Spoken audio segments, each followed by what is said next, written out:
Bangladesh cricket board সিদ্ধান্ত নিয়েছে, যেহেতু ক্রিকেটাররা তারা তাদের বয়কটের সিদ্ধান্ত থেকে বের হয়ে আসেনি এবং তারা মাঠে যায়নি, আজকে দুটি ম্যাচের একটি ম্যাচও যেহেতু অনুষ্ঠিত হয়নি, অতএব বিপিএল অনির্দিষ্টকালের জন্য বন্ধ ঘোষণা করা হয়েছে।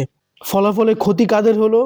এই যে হাজার হাজার দর্শক যারা ঢাকাতে বিপিএল হবে সেই আশায় তারা বিপিএল দেখতে মাঠে গিয়েছে, টিকিট কেটেছে, তাদের তো ব্যাপক ক্ষতি হলোই। পাশাপাশি স্পন্সর থেকে শুরু করে প্রত্যেকটি ফ্র্যাঞ্চাইজি, ব্রডকাস্টার সকলেই লসের মুখে পড়ল।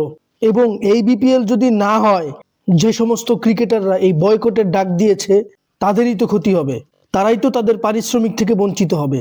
এক কথায় এইবারের বিপিএল এ যা হলো অতীতের সব বিপিএলকে ছাড়িয়ে গেল। ভবিষ্যতে ফরেন ক্রিকেটাররা বাংলাদেশে বিপিএল এ অংশগ্রহণ করবে কিনা এখন সেটাও সন্দেহের ব্যাপার। একটা বিপিএল যেখানে 2 দফায় ম্যাচ পরিত্যক্ত হলো, একজন বিসিবি ডিরেক্টর উনি একটা কথা বলেছে ক্রিকেটারদেরকে উদ্দেশ্য করে, সেই কথাকে আমরা কেন এত গুরুত্ব দিব?